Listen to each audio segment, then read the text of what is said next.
Ahora estoy abierto. Pregunta.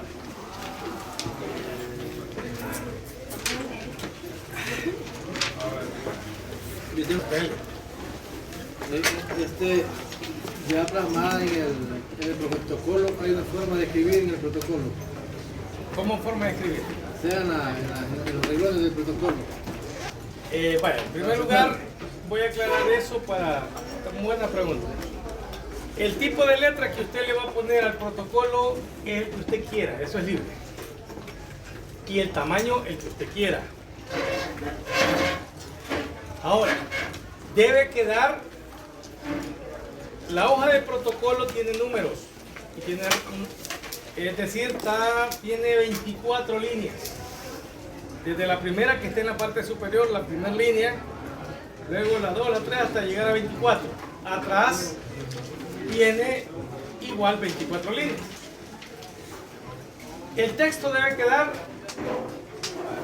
sobre la línea, no en medio de la línea. Si usted observa, no está entre línea y línea, no que en el hueco. Entre una raya y otra, en medio. Allí debe quedar la letra. El tipo de letra que usted elige, eso es opcional. Claro, debe ser una letra legible. Porque si usted observa, el notario tiene que leer todita la escritura de principio a fin. Esa es una de las obligaciones del notario. Y que la misma ley obliga que uno tiene que darle lectura a la escritura para que luego la firme. Porque vulnerar esa formalidad y solo sacarle firma sin leerle la escritura produce nulidad del acto. ¿Por qué? Porque tienen que escuchar todo. Ahora, lógicamente, aquí por ser simulación, había unos datitos allí que no cuadraban mucho porque fue tomado de otro matrimonio y los datos de ellos yo no tenía el DUI de ellos. Tuve que poner el de la otra gente. Entonces, pero debe coincidir todos los datos de los contrayentes y de los testigos conforme al DUI. Y se anexa copia del DUI de todos ellos. Eso va en legajo de anexo. Es decir, el legajo de anexo, lo primero es el acta prematrimonial. Va al final del protocolo en el orden que aparecen las escrituras numéricamente. Ahí va el acta prematrimonial, luego va seguido del acta prematrimonial, va la partida de nacimiento de cada cónyuge, todos los documentos anexos. Eso queda en el libro, el protocolo del notario. En el legajo de anexos que se le llama del protocolo de la escritura respectiva. Ahora, ¿qué es lo que se manda a la alcaldía? Es el testimonio de la escritura pública, la que se asienta en el protocolo.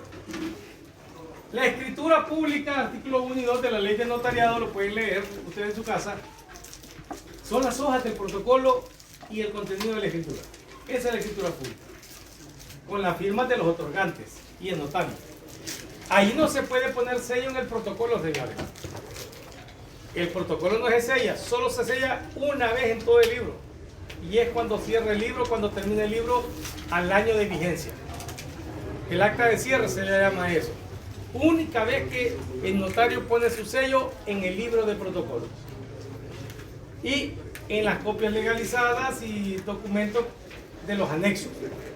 Pero en las escrituras públicas, donde están los contratos, ahí nadie puede poner el sello. Si lo pone, lo suspenden por ignorancia. Porque está prohibido sellar el protocolo. Solo van firmas. Ojo con eso. Y eso no se le olvide porque es para toda la vida. Luego venimos. ¿Otra pregunta? Hay otra parte específica para sellar el protocolo, ¿verdad? No. No hay otra. El único sellos que llevan son de la corte o del juzgado donde le autorizaron el libro. Le digo, ellos, o sea, la El corte... notario no puede firmar en una parte el sello, solamente en el acta de cierre. Solo el acta de cierre puede sellar al notario. De ahí, al inicio del libro, en el folio número 1 del libro de protocolo, en las primeras 10 líneas, por lo general, de la primera hoja del libro, hay una razón que se llama acta de autorización del libro de protocolo. Dice el número del libro, la fecha, el notario, la fecha en que están haciendo esa autorización, Los libros de protocolo los autoriza juzgado primero de lo civil y mercantil de San Miguel de cada cabecera o la sección de notariado en la Corte Suprema de Justicia, nada más. Ahí es que van, después de la acta, van 2 sellos, del secretario y del jefe de la sección de notariado o del juez de lo civil y mercantil número 1 y del secretario y su sello respectivo. Único que va ahí. De ahí para allá ya no hay sello, solo firmas y los documentos. Una pregunta con la celebración del matrimonio. Cuando uno le da lectura al artículo 18, también sabe que ahora está derogado. ¿Cómo le podemos explicar a nosotros a que Eso, No se porque lee. usted ya lo dijo. No se cree. No se lee, se omite. Se fijó, yo no fui de paso. No, Todo no lo se puede lee. decir derogado. Ese no es el problema. Usted lo omite. Lo más saludable para que nadie se quede y aquí qué onda. Bueno, mejor lo omite y se va de paso. Igual, antes era permitido el matrimonio entre adolescentes menores de edad. Hoy está derogado eso y está prohibido. Hoy no se puede casar a un menor de edad. Entonces todos esos cambios uno los va asumiendo conforme van habiendo cambios. ¿Alguna pregunta? Usted dice que para el protocolo hay 15 días hábiles es para entregarlo o para Entregarle el oficio. el oficio. No, es que usted ya me enchivoló. El libro de protocolo cuando vence, eso es de derecho notarial. Se tienen 15 días hábiles para entregarlo a la corte, es decir, a quien le autorizó el libro. Y en el matrimonio se tienen 15 días hábiles para remitir los testimonios para asentar la partida de matrimonio y marginar la partida de entendimiento con el matrimonio. ¿Alguna otra pregunta? ¿Puedo yo, por ejemplo, pedir que me den una fotocopia de este documento? Vaya, usted es el contrayente. Vaya, vamos a comenzar a hablar como abogado. Que me den el testimonio de escritura pública del matrimonio. Eso es lo correcto. Incluso hubo alguien por ahí en una capacitación hace muchos años. La palabra fotocopia no existe. Es copia. Eso es que... Pero no es culpa suya, es culpa de toda la cultura nuestra. Y le han trabado a ese documento que le sacamos copia de un original, fotocopia. Porque la máquina original que saca las copias se llamaba fotocopiador. De ahí viene esa palabrita. Pero se llama copia. Deme tantas copias de este documento.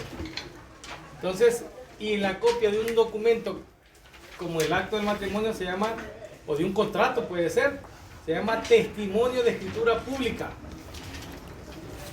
Testimonio de escritura pública. Eso se llama la copia que queremos de algo. Pero se puede. Sí, pero solo se lo pueden dar una vez. El notario solo puede dar un testimonio a los contrayentes. Si usted lo perdió y ya venció el libro del notario, lo tiene que ir a pedir a la sección de notariado. El notario no le puede dar un testimonio una vez vencido el libro. A nadie. Es prohibido. Tiene que irlo a pedir a la sección de notariado, que tarda como 4 o 5 meses en que se lo den. Porque tienen que ir a buscar el libro de protocolo y ver si usted es legítimo interesado de los que participaron para poderle dar testimonio. O si tienen interés, lógicamente, en el documento que usted está pidiendo testimonio. ¿Otra pregunta? Respecto a la clase de regímenes, no sé si en la separación de bienes existe algún requisito para ser solicitado o es libre. Es libre. Los 3 que hay ahí son libres de elegirlos, pero lógicamente lo eligen de común acuerdo. Es decir, de común acuerdo lo eligen porque recuerde que el matrimonio es un acuerdo. Es un acuerdo en todos los aspectos, tanto lo sentimental. Ahora, aclarar que el hecho que sea esposa o esposo, le digo porque hoy en la actualidad hay una serie de conflictos todos complicados. El hecho que por tanta la modernidad lo que ha venido a hacer en vez de a complicar más las cosas. El hecho que estén casados no significa que no puede cometer el delito de violación. Es decir, puede ser su esposa o su esposo, pero a la fuerza no pueden tener relaciones sexuales. Es voluntario. Es decir, de común acuerdo. Igual, aunque me voy a meter en camisas de 11 varas y no lo vayan a malinterpretar, la forma o posición en que lo van a hacer es de común acuerdo. No es a la fuerza que el otro quiera que de esta manera y la otra no quiere. Eso es de común acuerdo. Es decir, que el placer sexual que se va a dar la pareja tiene que ser de común acuerdo. No porque yo quiero de esta manera, vos querés de la otra y ahí se arma el pleito. No. Así como se casaron, todas las cosas que hagan en el matrimonio tienen que ser de común acuerdo. Porque cuando ya no haya común acuerdo, ahí comienza el matrimonio, mira, en picada a caerse y a destruirse por lógica. Entonces, aclarar eso porque el matrimonio eso es una convivencia, un constante movimiento de diálogo para llegar a acuerdos. Porque, lógico, somos de dos mundos diferentes. Por eso es que los parientes no se pueden casar entre sí, por los lazos de sangre y por los problemas genéticos que se dan cuando las relaciones se dan entre parientes. Es decir, los choques de sangre producen malformaciones. Y por eso es que la ley no permite que entre primos, tíos, nietos, sobrinos se casen. ¿Por qué? Porque eso produce malformación genética. Eso pasa con los animalitos.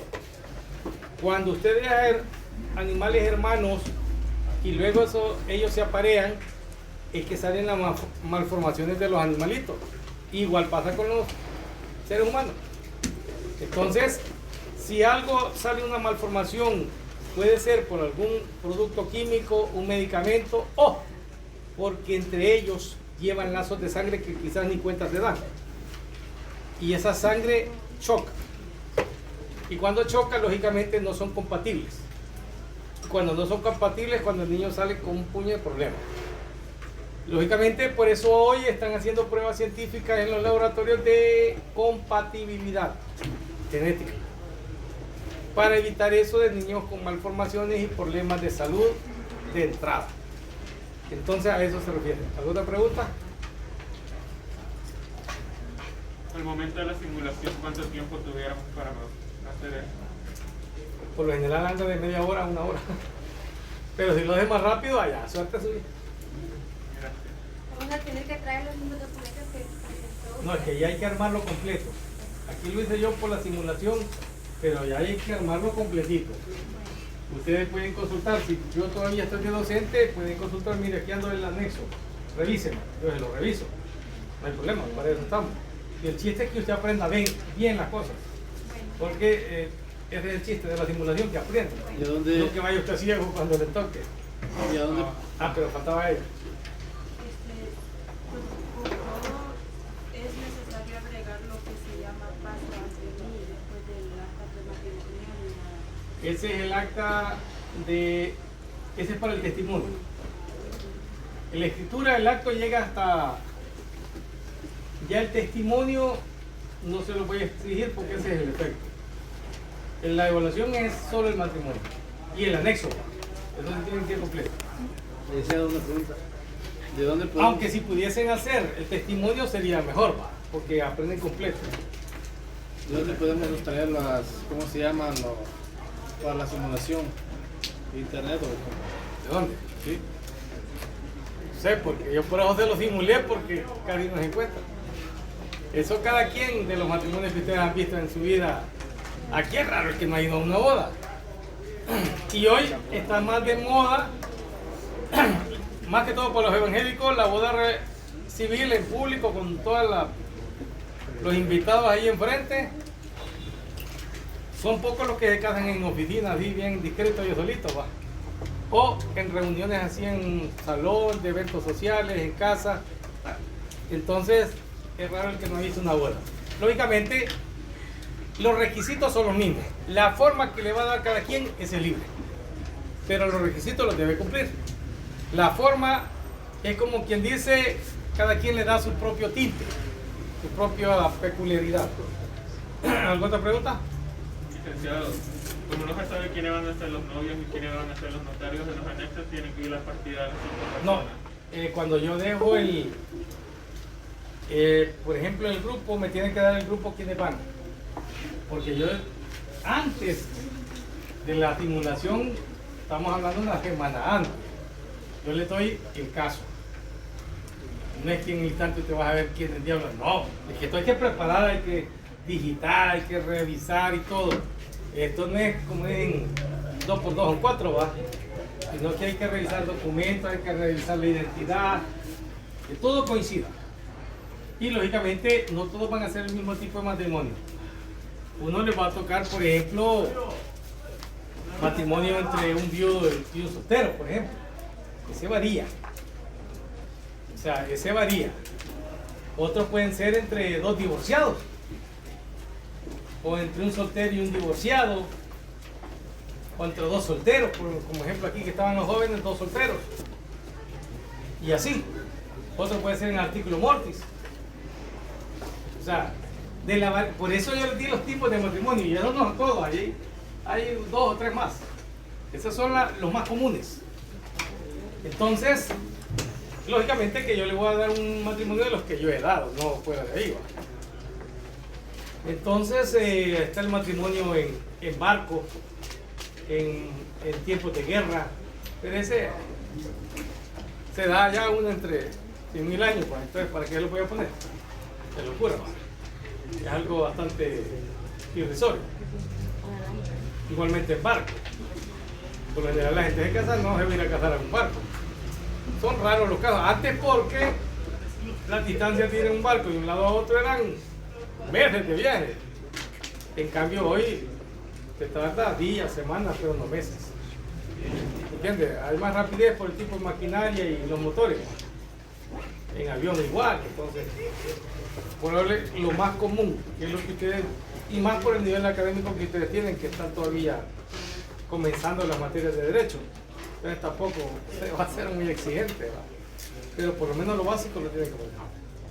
¿Hay otra pregunta? El acta prematrimonial no se tiene que firmar, ¿verdad?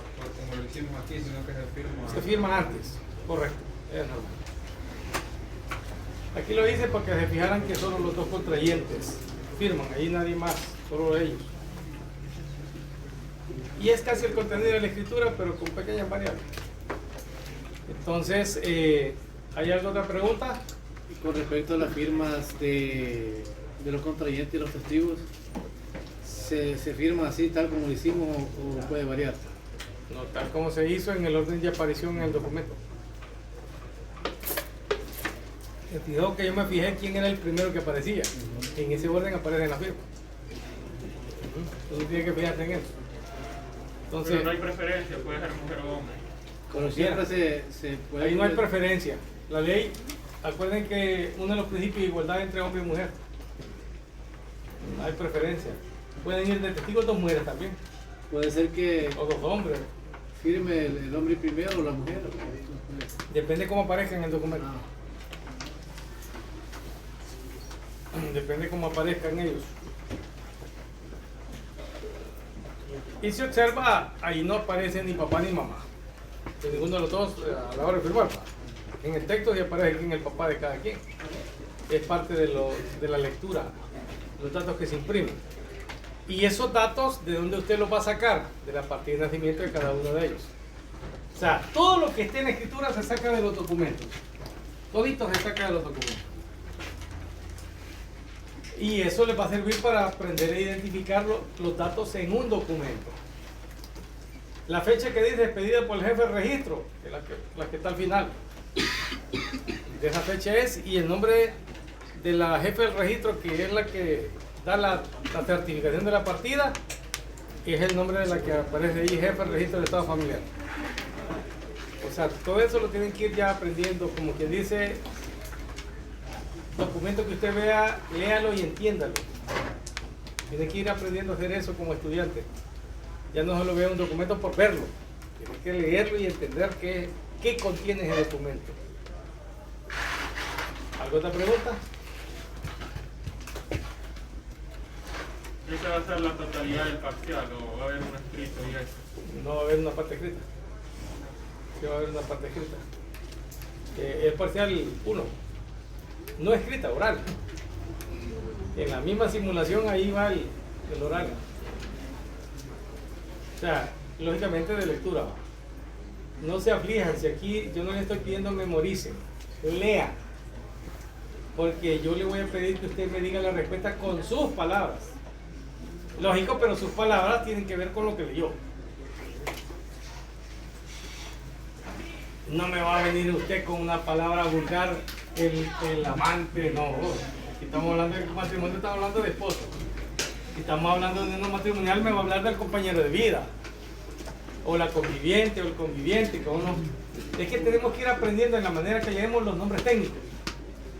¿Entiendes? No me va a venir con la palabra, la copia de la escritura, el testimonio de la escritura pública. O sea, tenemos que ir modificando nuestro vocabulario al vocabulario de abogados. Y el vocabulario de abogados es el que está en las leyes. Ahí lo aprendemos. No hay otra forma, como decían en la escuela, en la manzaburro va el diccionario. No, aquí nuestra actualización mental de conceptos básicos lo vamos a tomar de la ley. De la ley. De ahí lo vamos a tomar. Por ejemplo, yo no le voy a decir la cipota a ella. Ya no es adolescente porque ya no es adolescente, pero es joven. La señorita, la joven. Ya si ella estuviera casada, ya cambia el estatus, la señora. Y así por el estilo, el caballero, así. Entonces, a eso se refiere. Por ejemplo, si él me dice, no, mire, yo no estoy ni casado y vivo con mi papá y mi mamá y bajo el techo de ellos. Entonces, él se llama, el estatus para la ley es hijo de familia. Pero él me dice, no, mire, yo ya tengo mi propio apartamento o mi casita y yo solo vivo. Yo ahí hago lo que quiero porque yo solo vivo, yo me mando, yo la pago. Ese ya no es hijo de familia, es persona independiente. ¿Se me entiende? Es una persona ya hijo de familia, el que está bajo la custodia, responsabilidad de los padres, aunque tenga 18 años. Ejemplo, ustedes que están estudiando. Papá y mamá les da para el bus, les da para la comida, para los libros, para folletos, para todo. Y lógicamente se reportan salida y venida con su papá y su mamá. ¿Ves? Eso es hijo de familia. Está bajo la custodia y responsabilidad de papá y mamá. Lo que ustedes vulgarmente conocen afuera es que le dicen hijo de mami y papi. Pues. Es lo mismo, pero allá técnicamente se llama hijo de familia. Es el concepto legal. Bueno, si no hay más preguntas o si las hay, háganlas ahorita porque voy a arrancar otro tema que tiene que ver con el matrimonio, pero a la inversa. Vamos a ver el tema de la unión no matrimonial. Ahí en el acta matrimonial, cuando se está mencionando los contrayentes, usted pone a quien no conozco. Eso es necesario. El notario. Por lo general, el notario no puede decir que conozco si no lo conoce. Si lo conoce, tiene que decir, yo ya se lo dije en la clase pasada, pero lo vuelvo a repetir. Dice a quien conozco e identifico. ¿Se recuerdan cuando les dije eso? A quien conozco. Y si no lo conozco, tiene que decir el notario a quien no conozco, pero identifico. En el acta prematrimonial. Ahora, si es ante el alcalde, no hay acta prematrimonial. Acta prematrimonial solo es ante el cónsul, allá en las embajadas, y ante notario, que es donde se maneja protocolo. Y ante el procurador. El procurador puede hacer el matrimonio en acta o en protocolo. El procurador tiene el protocolo autorizado para la procuraduría. Entonces, pero ante el alcalde es en acta, ante el gobernador es en acta. Ahí no hay acta prematrimonial, sino que un solo el acta, ahí sí se habla de acta matrimonial. No hay escritura pública, es un acta. Libro de actas de matrimonio se llama. Tanto en las gobernaciones departamentales como en las alcaldías municipales, el despacho del alcalde. Porque este es el que tiene la facultad de casar personas, ¿va? Es lo que ustedes ven en la televisión comúnmente, que aquí lo publica el alcalde de acá, que celebra matrimonios en vez de masivos. Ahora, Eso de hacer matrimonios masivos no es correcto. Porque los matrimonios no es política, no es a la galuña. Es un acto jurídico solemne. Eso porque ese señor ha degenerado el acto y se lo han permitido. Pero realmente eso no es correcto. Aquí no vamos a tener 10. A mí una vez me buscaron de la alcaldía y de una iglesia evangélica que quería casar 10. ¿Entiendes? Porque el acto es uno solo que hacen. Entonces, por lógica es una sola acto. Entonces, eso es incorrecto. ¿Entiendes? Y como ahí, ¿quién lo va a atacar si lo que te están casando son los interesados? Es válido, entre comillas, ¿va? Es decir, no es correcto como lo hacen. Si alguno de los contrayentes llegara a alegar la nulidad, se la dan porque en realidad es nulo. No me enchivolen. Notario es notario. Y por eso yo les he aclarado, el notario es el que lleva anexo de protocolo. Y el cónsul, porque allí manejan el protocolo consular. Únicos 2 lugares donde hay protocolo. De ahí el gobernador, el alcalde no lleva protocolo. Esos llevan libro de acta, de matrimonio. Es diferente.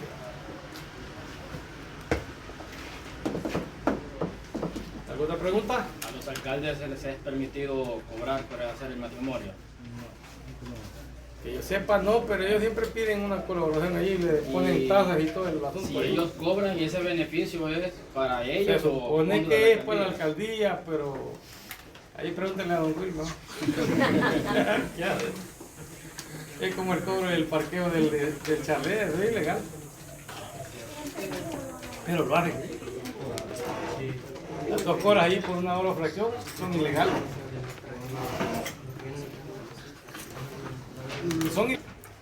Eso es con respecto al matrimonio. Si hay alguna pregunta en el resto del camino hay preguntas. Dejamos lo que es el matrimonio y vamos a ver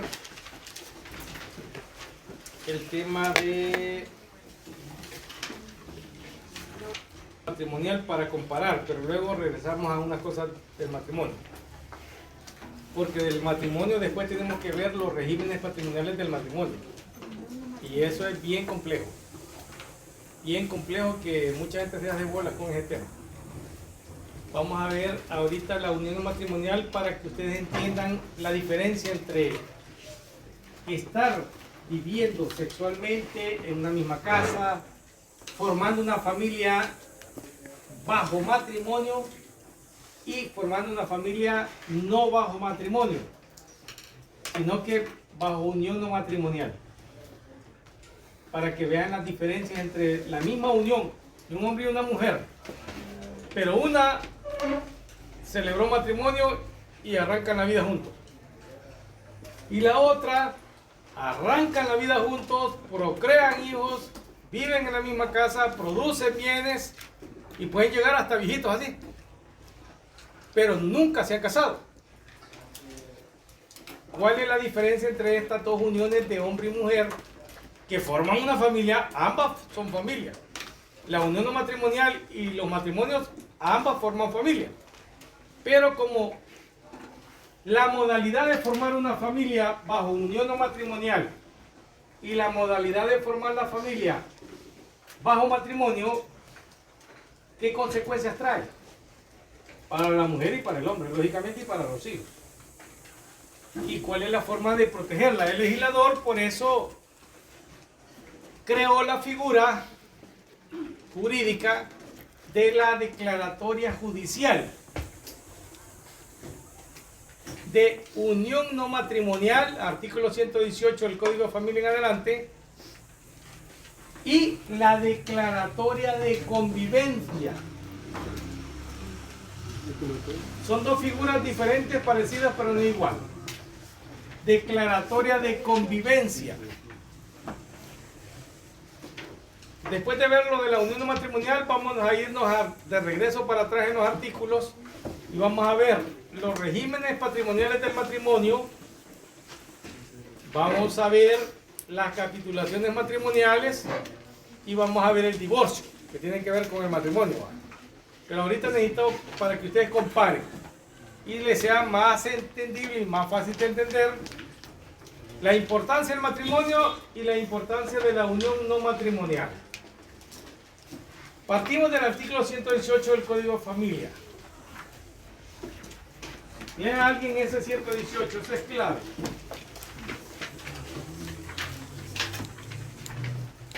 Eso vulgarmente o cotidianamente en nuestro medio, en nuestra campiña, les dicen la palabra común o corriente por cualquier persona, los acompañados. Es que está acompañada con fulano. Endamado, emancebado, son palabras bien antiguas, pero las usan. Se la robó, dice otro. El hombre se robó a la mujer y se la llevó a vivir con él.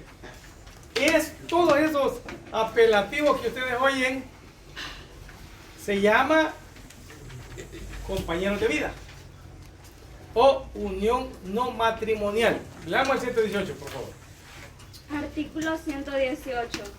La unión no matrimonial que regula este código es la constituida por un hombre y una mujer que sin impedimento legal para contraer matrimonio entre sí hicieren vida en común libremente en forma singular, continua, estable y notoria por un periodo de 1 o más años. Los integrantes de la unión serán denominados convivientes o compañeros de vida y gozarán de los derechos que se les confiere en este capítulo. Asimismo, gozarán de esos derechos las personas que siendo púberes y reuniendo los demás requisitos en razón de la convivencia hubieren procreado un hijo y alguna de ellas no tuviere la edad requerida para contraer matrimonio o falleciere antes de completar el periodo de convivencia. Ok. Si usted escucha, dice, ¿qué es la unión no matrimonial? Es la constituida por un hombre y una mujer que sin impedimento legal para contraer matrimonio. Es decir, no puede haber unión no matrimonial entre un hombre y una mujer de aquellos que tienen sucursales. Es decir, tienen 2, 3, 4, 5 mujeres y el puño de hijos, va. Y con una están casadas y con las otras son compañeras de vida, así mal dicho, va. O, bueno, la mujer celosa le dice la dama, le dice. Entonces, o la amante, como le quiera llamar. Entonces, en la Biblia le llaman concubina. La concubina. Entonces, pero la ley regula que la unión matrimonial tiene que cumplir los requisitos, es decir, estable, pública, notoria, singular, es decir, ni que la mujer tenga más de un marido, ni el hombre tenga más de una mujer. O sea, haya monogamia, exclusividad. Es decir, el hombre escogió a una X mujer para compañera de vida y la mujer al mismo hombre, y con ellos tienen hijos, construyen su casa y sus bienes, etc. Forman un hogar, lo que conocemos. Ahora, ¿por qué le exige los requisitos del matrimonio? Porque ciertos derechos de los casados también se le dan a los compañeros de vida o compañeras de vida. No todos, pero la mayoría. Vida en común, libremente, es decir, no a la fuerza. Es decir, no puede ser una unión que la ley permite, pero que la pareja la tengan a la fuerza. Esa no es permitida. Es libre. Es decir, así como los que vieron que se casaron con libre consentimiento, así están los compañeros de vida, hombre y mujer. Ahora, la pregunta del millón que siempre hace, ¿y es legal la unión no matrimonial entre dos personas del mismo sexo, sean mujeres o sean hombres? Hasta este día no está regulada esa unión. Eso está en el limbo jurídico, en las uniones que existen de hecho. Ahí están, en la sociedad, pero la ley todavía no las ha legalizado. Es decir, la administración de leyes y la creación del legislador está en deuda de algo que ocupa regulación. Eso se le llama vacío o inexistencia de ley. ¿Por qué? Porque no tienen que estar sin regulación esas personas. Porque esas personas tienen una convivencia. Y la convivencia siempre produce conflictos. ¿Por qué? Porque la cultura de ella con la cultura de él son diferentes. Cada familia es un mundo. Y son patrones de educación diferentes. Entonces, cuando chocan los patrones culturales de ella con los patrones culturales de él, es cuando se dan los pleitos en el hogar. Típicamente, es que mira, mi mamá hacía las cosas de esta manera y vos las estás haciendo de esta. Ahí comienzan los roces. Y varios, como dicen, chollones o roces, terminan en pleito. Entonces, esos conflictos son regulados por la ley contra la violencia intrafamiliar. Pues ya van entendiendo por qué las leyes y la diferencia entre ellas. Los conflictos familiares son regulados por el Código de Familia, Ley Procesal de Familia, Ley contra la Violencia Intrafamiliar, Ley de no discriminación contra las mujeres, etc. Entonces, esto exige que la unión entre un hombre y una mujer, aunque no estén casados, debe como ceñirse a esas reglas. Ahora, estable y notoria, es decir, que sea pública, no hay escondidas. Notoria, es decir, que no la tenga escondidita y que solo van al motel, se esconden y hasta se agachan en el carro, ¿va? O en la, bueno, hoy en la moto ni se esconden, ahí van los dos, ¿va? Entonces, pero eso es ahí escondida. Pública es cuando los dos van al cine, van al trabajo, o en vez de al centro comercial, van juntos. Así como andan aquí, ver los novios. Público, quien no sabe que fulano es novio de fulana. Eso es ser público, la relación afectiva que hay entre dos personas. Ahora, ¿cuál es el tiempo que la ley regula para que sea considerada unión no matrimonial? No aquellos que solo tienen, como dicen ahí vulgarmente le dicen los hipotes, para un chispazo, un resbaladita no. Son las que tienen estabilidad, un año de vida. Por lo tanto, el noviazgo o el famosa figura de la generación actual que hablan de amigos con derechos, por ejemplo, ustedes ya saben de qué hablo, mejor que yo. Entonces, de los famosos amigos o amigas con derecho, esa cultura no es un unión matrimonial. Eso puede ser una relación sexual esporádica, ocasional, o como dicen las viejitas, de calentura, dicen, pero no más. La unión no matrimonial que regula la ley es aquella que forma un hogar, viven juntos, trabajan, cada quien lógicamente, forman igual como que fuera un matrimonio, pero no se han casado, ahí se lo resumo. Funcionan igual que un matrimonio, pero no se han casado. Por ejemplo, hay personas en la sociedad, y yo lo he visto en varias personas, no me dice, es que a mí no me gusta que me tengan amarrado con un papel. Y funciona mejor viviendo tranquilo y feliz sin estar con ese papel de por medio. Cada quien es libre de pensar como él quiere. Y allá su criterio. Entonces, tengo por ahí un colega que fue mi alumno y yo, la unión matrimonial tiene que tener de estabilidad, permanencia en el tiempo, no menos de un año. Ahora, si hay hijos y no están reconocidos por el padre, en la declaratoria de la unión no matrimonial se establece la paternidad de los hijos. El cuidado de los hijos, el uso de la casa, igual que en el divorcio. Por eso es que se lo comparo para que vaya comprendiendo esto. Ahora, ¿qué derecho de la unión no matrimonial no tiene la conviviente que sí tiene la esposa?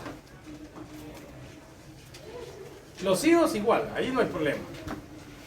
Y derecho de uso de la casa, etcétera, etcétera, no hay problema. Pero ¿qué derecho tiene la esposa es decir, la que está casada o el casado, con el que está de conviviente. Hay un derecho que no lo tiene. Los bienes. ¿Cómo? Los bienes. Una parte. Primero, con respecto a los bienes, en materia de matrimonio, usted tiene que elegir cualquier de los tres regímenes patrimoniales. En materia de unión no matrimonial, la ley le impone el régimen y es de participación en la ganancia. Allí no hay elección. La ley le impone. Le dice el régimen bajo el cual se van a regir los patrimonios productos de la unión no matrimonial es el de participación en las ganancias. En cambio, en el matrimonio, ustedes ya oyeron, ellos eligen cuál régimen de los tres van a elegir.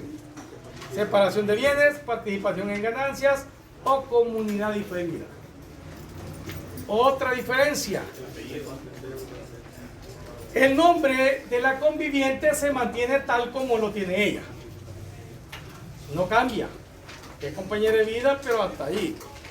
No es de fulano, no le cambia nada. Otro cambio. La esposa, en base al artículo 247 y 248 del Código de Familia, tiene derecho a alimentos. Es decir, la mujer tiene derecho a que el marido le pase una cuota alimenticia durante están casados o en el divorcio. En el divorcio, ¿cuándo va a dar alimentos el marido? Alimentos especiales, 108 del Código de Familia. Cuando la mujer quede discapacitada, imposibilitada para trabajar, con daños, ahí el marido para divorciarse tiene que dejarle una cuota de por vida. En esos casos especiales. 108 del Código de Familia. Yo tuve un caso, el hombre se divorció, el divorcio fue por vida intolerable porque el hombre antes de irse para Estados Unidos violó a la esposa. La violó de todas maneras, ya se imaginan. Entonces la violó de todas maneras y el hombre fue tan brusco que la mandó al hospital unida del ano y la vagina, rota. Bueno, la mujer la operaron y todo porque desangrándose va, con hemorragia. Y el trauma le ocasionó tanto el daño, a ver cómo fue la agresión sexual que hizo el propio esposo de la esposa. Porque la señora, además del daño físico, en primer lugar que quedó traumada, que no puede tener relaciones sexuales, porque la operaron 2 veces, porque como que había quedado mal la operación donde la unió él. Y aparte de eso, entonces hubo otro caso de una señora que no tiene derecho a alimentos. Es ahí la diferencia. La compañera de vida no tiene derecho de alimentos, ni en el juicio de unión no matrimonial, ni después de ello. Esa es una gran desventaja legal que hay porque en la legislación no está. No obstante, si un juez maneja derecho de familia en puridad y en esencia, si yo fuera juez, yo sí lo diera. ¿Por qué? Porque la forma de interpretar el derecho, y por eso yo les explicaba la forma de interpretar el derecho, es determinante conocerlas. Mire cómo dice el artículo 8 y 9 del Código de Familia. Léalo a alguien. Léamelo a alguien, el 8 y 9 del Código de Familia.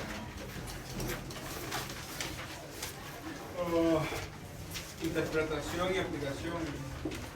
La interpretación y aplicación de las disposiciones de este código deberán hacerse en armonía con sus principios rectores y con los principios generales del derecho de la familia, en la forma que mejor garantice la eficacia de los derechos establecidos en la Constitución de la República y en los tratados y convenciones internacionales ratificados por El Salvador. Ahora de nuevo. Los casos no previstos en el presente código se resolverán con base en lo dispuesto por el mismo para situaciones análogas, Cuando no sea posible determinar de tal manera el derecho aplicable, podrá recurrirse a lo dispuesto en otras leyes, pero atendiendo siempre a la naturaleza del derecho de la familia. En defecto de estas, el asunto se resolverá considerando los principios de derecho familiar y falta de estos, en razones de su buen sentido y equidad. Si ustedes observan, aquí es determinante manejar los principios del derecho familiar. Hay uno de ellos que se llamaba igualdad entre el hombre y la mujer. El otro se llamaba solidaridad en la familia. Y el otro tenemos los principios del derecho. En uno de ellos se llama el principio de la justicia. El otro principio del derecho es la igualdad. Ya lo vieron en introducción al derecho ustedes, los principios del derecho. Entonces, justicia e igualdad.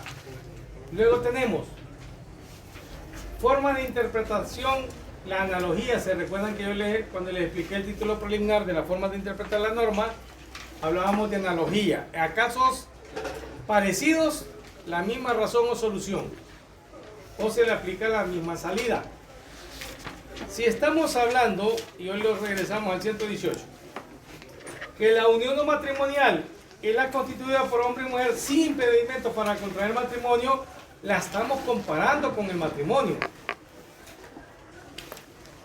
Entonces, si los cónyuges tienen derecho a los alimentos, y si le exigen los mismos requisitos a la unión no matrimonial, y tienen la misma función la mujer o el hombre en esa unión de hombre y mujer que forman un hogar, la ley la protege, ¿por qué no va a tener derecho a alimentos el compañero de vida o la compañera de vida? Ahí aplicamos la analogía. A un caso parecido le aplicamos la misma solución, que para este caso no está, pero para el otro sí. Esa es la analogía. Para el matrimonio sabemos que hay derecho de alimentos, pero para la compañera de vida no lo hay. Entonces, yo aplicaría la analogía. ¿Por qué? Si me pide los mismos requisitos. La funcionalidad es la misma. Una familia. La relación entre un hombre y una mujer que cumpla, dice, los requisitos del matrimonio y que no tenga los impedimentos del matrimonio. O sea, lo que no han hecho eso es casarse, pues. Lo demás es igual. Entonces, yo le aplicaré. ¿Y de dónde saco que los cónyuges sí se deben alimentos? Y eso lo saco de acá, miren. Artículo 248. Código de familia.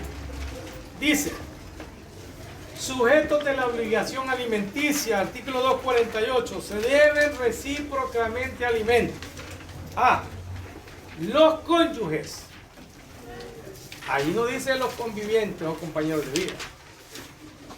Por eso es que hablamos que los cónyuges entre sí se deben alimentos. Pero si los cónyuges tienen derecho, aplicando la analogía, podría aplicarse. Claro, tiene que ser un tipo o un juez con mucho conocimiento y conciencia social del derecho de familia, de los principios. Un juez que tenga una formación gramatical, como lo dijo una compañera al inicio de esta materia, que me imagino que ella lo dijo porque así se lo enseñó otro compañero profesor. Ese grave error que le habían dejado mentalmente a la compañera, de que solo esa es la forma de interpretar el derecho, iba a ser, como dicen, el acabose de su carrera. Pero así hay profesionales. El problema que creen que solo el sistema gramatical de interpretar la norma es el único. Y hay una ciencia que se llama la hermenéutica jurídica, que es la ciencia de la interpretación del derecho, que nos enseña las diversas formas de interpretar, viendo la naturaleza, la historia, la finalidad, la conexión o relación entre una norma y otra, la analogía, que es la que estamos hablando ahorita, y la gramatical, que es la más común, pues. Entonces, lógicamente, tenemos que, ahí es donde vemos el derecho de familia, lo delicado que es. Lo delicado que es esta materia. Y un error de interpretación o de concepción aquí, el problema es cuando le toca estar en un tribunal, frente a un juez y las partes. Un error de esos garrafales en ustedes y se frieguen en ustedes y en su profesión. ¿Por qué? Porque allá los va a agarrar, como dicen, como pelón el otro abogado, si anda más en la jugada. Esta carrera es de competencia, es el problema. Como caballos de carrera, quien tiene más fuerza, más capacidad y más experiencia. Así es esta carrera. Competencia intelectual. Y quien está más preparado es, como dicen, es quien gana. Quien va a convencer más rápido al juez. Lógicamente, a eso nos referimos cuando hablamos de la unión no matrimonial. Continuamos. Ahora, lógicamente,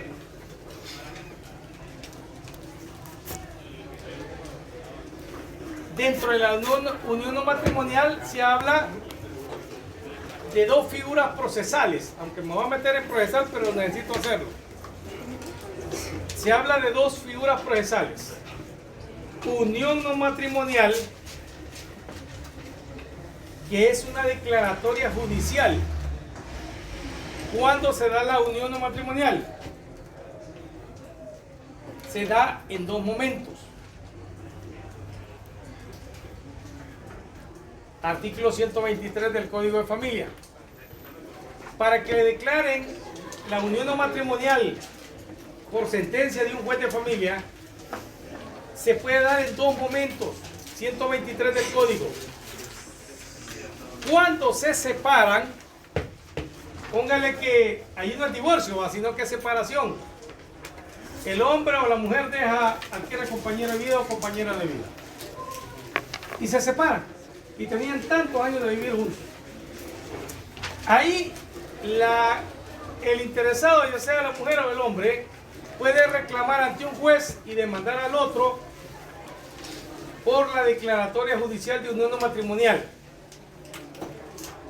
Y lógicamente pretender la sentencia del que establece el artículo 124 del Código. ¿Cuándo es el otro momento que yo puedo pedir la declaratoria de unión no matrimonial? Cuando uno de ellos se muere. Cuando uno de ellos se muere. Igual tengo el derecho para promover la acción de declaración judicial de unión no matrimonial. ¿Para qué? Dentro de los derechos que tiene la compañera de vida, una vez declarada judicialmente compañera de vida de un fulano, o compañero de vida si es el hombre, ¿va? Es el derecho de liquidar los bienes bajo el régimen de participación en la ganancia. Ese es uno de los efectos. Otro, el reconocimiento de los hijos habidos en el matrimonio. Otro, si es por causa de muerte que murió el compañero de vida, la cónyuge por ley, artículo 988, numeral primero del Código Civil, es heredera del difunto. Es heredera del difunto, los cónyuges, junto con los padres y los hijos del que ya se murió. En cambio, la compañera de vida es heredera, conforme el 988, numeral primero del Código Civil, si está declarada compañera de vida judicialmente. Es decir, le equiparan con la esposa. ¿Pero qué significa? Que si hay compañera de vida declarada, no hay esposa. No pueden estar las dos en la misma calidad. ¿Por qué? Porque la unión no matrimonial del 118 le exige que no tenga impedimentos para contraer matrimonio. Es decir, no puede estar un tipo casado y tener una compañera de vida. Porque, ¿cuál es el primer impedimento para casarse? El que el otro no tenga matrimonio vigente. Es decir, puede ser viudo, divorciado o soltero para casarse. Menos casado. Si es casado, está impedido para volverse a casar hasta que no disuelva el anterior matrimonio. Ojo con eso. Los que han leído el código me están entendiendo, los que no lo han leído estamos igual, jodidos. O sea, necesito que lean, por favor, para que esto les sea más fácil asimilar. ¿Por qué? Porque el temario de esta materia, hasta para mí, es un mar inmenso para poder avanzar, porque es mucho temario. Y una materia no es suficiente, pero tengo que correr para en medio, no dejarlo, como dicen, con más lagunas que rellenos, ¿va? Entonces necesito esa colaboración, que por favor lean, no lo agarren como una pesadilla, agárrenlo como un deber para comprender más fácilmente la clase. ¿Por qué? Porque aquí no voy por artículos, voy por figurar lo más fundamental. Y si usted no lee, no me pregunta, lógicamente no me va a preguntar nada, porque no lee. Y esa es la mejor evidencia de que yo voy a tener. No me pregunta, no lee, porque preguntas hay un montón. Pero el problema es que métanle ahí, ya sea conmigo o con otra persona, es por su bien. Ahora, lógicamente, esta es la declaratoria de unión no matrimonial. Diga. Cuando explicaba el artículo 988, que usted decía que el cónyuge, o sea, la cónyuge era la heredera, pero cuando está el cambio de que solo es compañera de vida, ahí usted explicó y no me quedó muy claro, no sé. Vale, te lo voy a volver a repetir. Si usted lee el 988, ¿quiénes son herederos de un difunto? Ya sea hombre o mujer el que se murió, pero tenía una familia formada, ya sea como compañera de vida o estaba casado. Ahí dice, son herederos del causante, la esposa, los padres del causante, los hijos del causante y la compañera de vida sobreviviente declarada. ¿Qué significa? Y eso lo aclaré para que no se vaya a hacer confusión. Si tiene esposa, no puede haber compañera de vida. ¿Estamos claros? Puede haber tenido 10 mujeres el tipo, pero solo estaba casada con una. La única heredera es la esposa. ¿Por qué? Porque unión matrimonial no puede haber, aunque tenga 10 hogares. Y es como que es un harem, o 3 hogares o 2. Esa mujer, aunque viva 25, 30 años con el hombre, jamás va a poder pedir la declaratoria de unión no matrimonial. ¿Por qué? Porque el hombre estaba casado, aunque viviera 30 años con ella. Y ya no tuviera el hombre nada que ver con la esposa, pero como no se divorció, estaba casado legalmente. Entonces, él, para poderle dar los derechos de compañera de vida, aunque ya no se quisiera casar con su compañera, tiene que haberse divorciado del anterior matrimonio. De lo contrario, ¿quién hereda?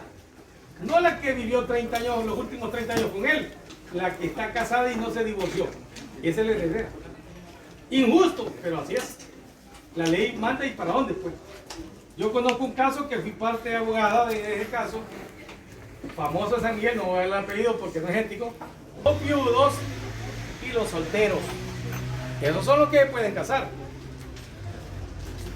Entonces, ojo con ese detalle. Pero ¿qué pasa cuando la conviviente es declarada compañera de vida? Lógico, no hay esposa, es obvio. La heredera en calidad de mujer del hombre o en calidad de la mujer del hombre de la mujer, porque puede ser cualquiera de los dos, el que sobreviva de ellos dos, de los compañeros de vida, y lo declara el juez conviviente, tiene la calidad de heredero. En el mismo lugar, como si fuera esposa, pero como compañera de vida declarada. Ustedes pueden ir a ver el 988, numeral primero del Código Civil, y se van a dar cuenta de lo que estoy hablando. Entonces, hay otra figura procesal y tiene que ver con algo que se llama declaratoria de convivencia. Y nos vamos a la Ley Procesal de Familia. Artículos 126 y 127 de la Ley Procesal de Familia. Se refiere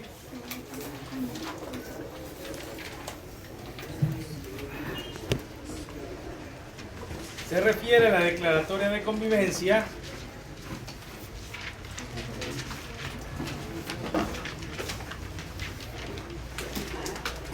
cuando existe una unión no matrimonial, pero la declaratoria se pide sin haber ruptura de la unión, no se han separado, ni que se haya muerto uno de los convivientes. Esa es otra modalidad.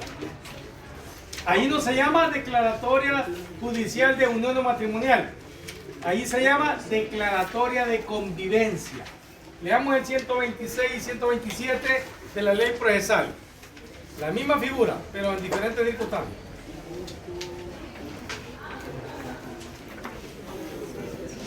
Ahora van a comenzar a razonar, gente.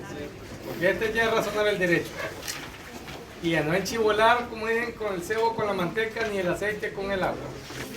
Porque esto sí ya es razonar la norma y no confundir la figura. Porque esa es nuestra carrera. Razonar, pensar, distinguir entre una cosa y otra. Léame a alguien 126 y 127, ley procesal de familia. Artículo 126. En la resolución que admite la demanda para la declaratoria de existencia de la unión no matrimonial, el juez ordenará el emplazamiento del demandado y además que se emplace por edicto a quienes consideren que la sentencia les afectará en sus derechos, para que comparezcan a ejercer su defensa. Si la declaratoria se pidiere en caso de fallecimiento de uno de los convivientes y se desconociere quiénes son los herederos del demandado, se manifestará esta circunstancia en la demanda y en su admisión se ordenará el emplazamiento por edicto para los efectos señalados en el inciso anterior. El juez ordenará la práctica de las pruebas tendientes a probar las cuestiones accesorias que deben resolver en la sentencia. En este proceso podrán decretarse las medidas cautelares establecidas para el divorcio y la nulidad del matrimonio. Ahora va el 127. La petición para acreditar la calidad de... No, ahí leyó mal. Tiene que leer el título primero. Oh, perdón. Declaración de la calidad de conviviente. Artículo 27. La petición para acreditar la calidad de conviviente a fin de hacer uso de cualesquiera de los derechos otorgados por el Código de Familia podrá ser presentada por uno solo de los convivientes durante la existencia de ese Estado y se tramitará de conformidad a las reglas del proceso de familia. En la resolución que declare la calidad de conviviente, se autorizará el ejercicio del pretendido derecho. Vale. Primera regla que tienen que aprender. La vista es lo más engañoso que puede haber en la vida. El primer error que comete el estudiante de Derecho cuando uno comienza es ver las palabras todas atravesadas. Corta palabras, aumenta palabras. Él, por ejemplo, se le cortaron varias palabras. Pero porque usted ve y la vista le miente. Se declara en dos casos, como les dije. O cuando uno de los compañeros se muere, o cuando se rompe la convivencia y se separa. A partir de allí, la parte tiene el derecho a promover la acción de declaratoria. Tiene un tiempo para hacerlo. Si deja pasar ese tiempo, también la perdió el derecho. Ya lo vamos a ver más adelante. Ahora, ¿qué pasa con la declaratoria de convivencia? La declaratoria de convivencia, los compañeros de vida no están muertos, están juntos, no están separados.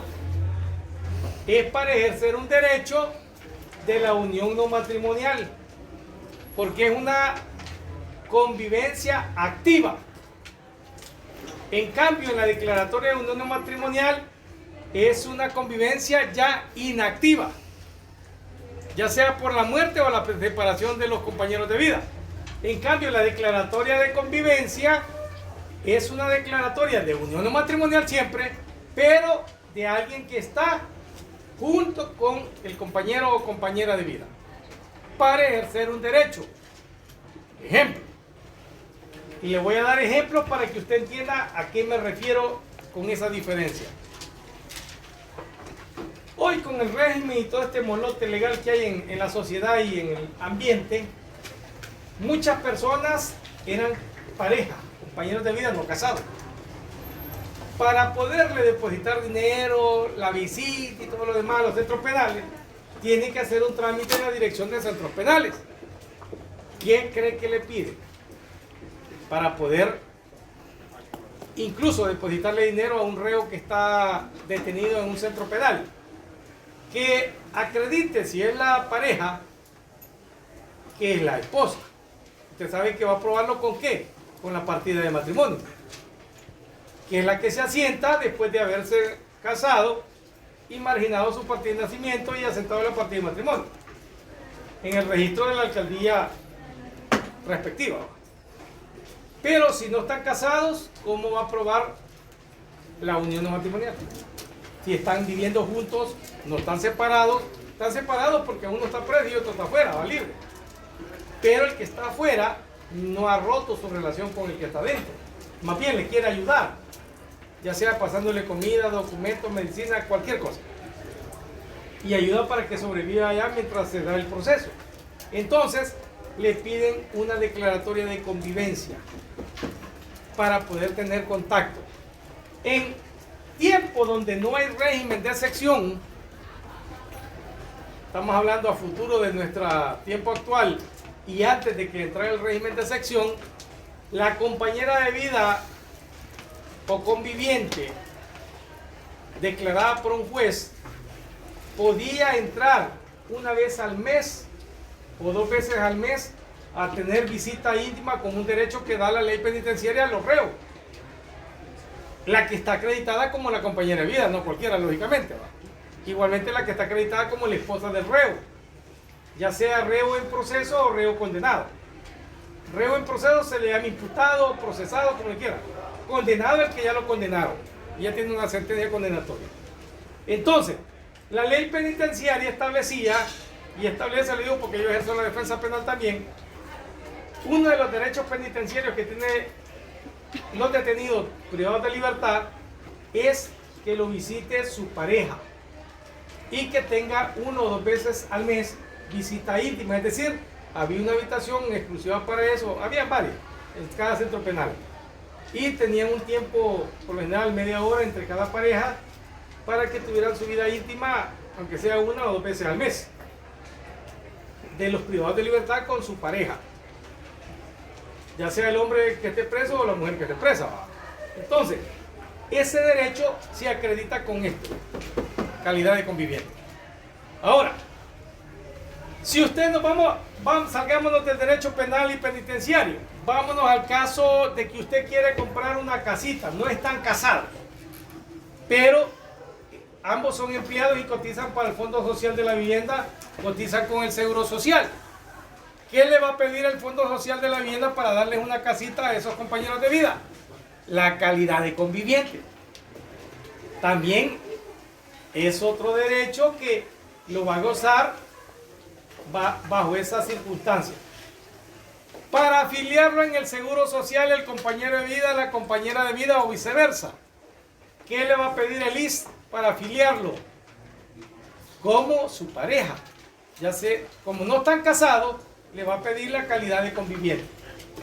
Y así, muchos derechos que están, le van a pedir la calidad de conviviente o compañero de vida. Ya allí le di varios ejemplos para que me entienda.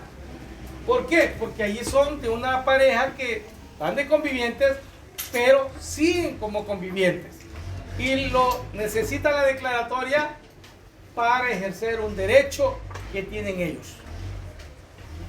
Ahora, lógicamente, la calidad de conviviente, ¿de qué le sirve a la conviviente?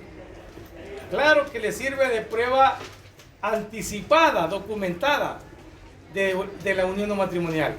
Póngale que se separen o se muera uno de ellos, ya tiene acreditado un tiempo, documentado en sentencia judicial, que ellos eran pareja. ¿Me entiende?